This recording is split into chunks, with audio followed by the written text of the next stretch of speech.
بسم اللہ الرحمن الرحیم۔ ہمارے چینل پر نئے آنے والے تمام ساتھیوں کو السلام علیکم۔ روزانہ اسلامک واقعات سننے کے لیے ہمارے چینل کو ضرور سبسکرائب کر لیں۔ حضرت جنید بغدادی رحمۃ اللہ علیہ اور صوفی فقراء کا ایک قافلہ حج کے لیے روانہ ہوا۔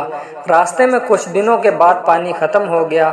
قافلے نے ایک پہاڑ کے دامن میں پڑاؤ کیا ہوا تھا۔ آپ رحمۃ اللہ علیہ نے اپنے ایک مرید سے کہا، مشکیزہ لو اور اس پہاڑی کی چوٹی پر چڑھ کر پاک مٹی لے آؤ تاکہ ہم اس سے تیمم کریں، کیونکہ نماز کا وقت ہو چکا ہے۔ اس نے آپ کے حکم پر مشکیزہ لیا اور پہاڑ پر چڑھ کر مشکیزے میں مٹی ڈالنے لگا کہ اچانک اس نے ایک آواز سنی۔ ادھر دیکھا تو گرجا گھر میں ایک راہب نظر آیا۔ راہب نے پوچھا، اس مٹی کا کیا کرو گے؟ اس نے جواب دیا، ہم امت محمدیہ صلی اللہ علیہ وسلم کے لوگ ہیں، جب پانی نہیں ملتا تو ہم مٹی سے تیمم کر لیتے ہیں۔ راہب بولا، میرے پاس ایک صاف و شفاف کنواں ہے، تم اس سے پانی بھی پی لو اور وضو بھی کر لو۔ تو مرید نے کہا، پہاڑ کے نیچے ہمارا ایک قافلہ ٹھہرا ہوا ہے۔ راہب نے کہا، تم جاؤ اور سب کو بلا لاؤ۔ وہ حضرت جنید بغدادی رحمۃ اللہ علیہ کی خدمت میں حاضر ہوا اور راہب کے متعلق بتایا۔ آپ رحمۃ اللہ علیہ نے اس سے فرمایا، جا کر اسے کہہ دو ہم 70 افراد ہیں، کیا ہم اس کھنڈر میں پورے آ جائیں گے؟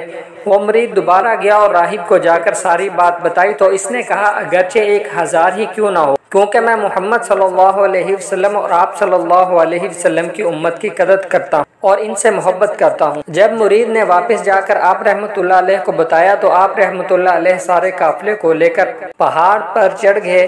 راہب نے اس کھنڈر کا دروازہ کھول دیا۔ سبھی نے خوب سیر ہو کر اس کنویں سے پانی پیا اور وضو کر کے نماز ادا کی۔ جب فارغ ہوئے تو راہب نے سب کو ایک بڑی پلیٹ پیش کی جس میں طرح طرح کے کھانے تھے۔ سب نے کھانا کھایا، پھر ایک تشت اور لوٹا حاضر کیا۔ سب نے اپنے ہاتھوں کو دھو کر مشک لگائی۔ جب راہب نے مہمان نوازی کر لی تو پوچھا، کیا تم میں سے کوئی اس مناسبت سے قرآن کریم کی تلاوت کرنے والا ہے؟ حضرت جنید بغدادی رحمۃ اللہ علیہ نے ایک مرید کو اشارہ کیا تو اس نے اس آیت کریمہ کی تلاوت شروع کی، بے شک وہ جن کے لیے ہمارا وعدہ بھلائی کا ہو چکا ہو ہم سے دور رکھے گئے ہیں۔ آیت مبارکہ سن کر راہب کی چیخیں نکل گئیں اور کہنے لگا، رب کعبہ جل جلالہ کی قسم، ہم نے صلح کر لی۔ جب مرید نے قرآن کریم کی تلاوت مکمل کی تو اس نے پھر کہا، میں تمہیں قسم دے کر پوچھتا ہوں، کیا تم میں سے کوئی اچھا شعر کہنے والا ہے؟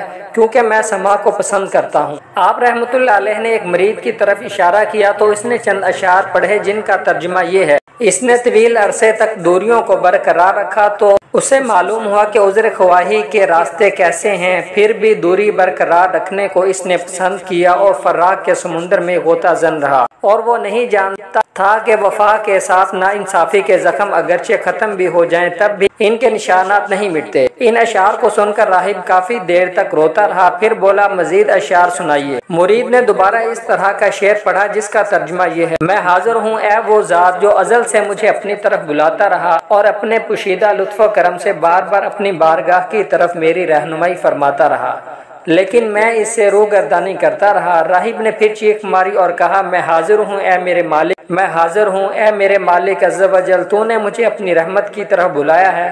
اس کے بعد وہ کلمہ شہادت پڑھ کر مسلمان ہو گیا اور عیسائیت کے نشان کو توڑ دیا، عیسائیوں کا لباس اتار دیا۔ حضرت جنید بغدادی رحمۃ اللہ علیہ نے اس کو پگڑی پہنائی اور آپ کا قافلہ اس کی اسلام لانے اور اس کی گردن جہنم سے آزاد ہونے پر بہت خوش ہوئے۔ آپ رحمۃ اللہ علیہ نے 1000 دینار نکال کر اس کو دیے جو آپ رحمۃ اللہ علیہ کے پاس جمع تھے۔ پھر وہ راہب اپنے گرجا گھر کو چھوڑ کر چہرہ چھپائے ہوئے کہیں چلا گیا، کچھ معلوم نہیں کہ وہ کس سمت چلا گیا۔ اگر آپ کو ہماری یہ ویڈیو پسند آئی ہے تو اس کو لائک اور شیئر کر کے صدقہ جاریہ کریں۔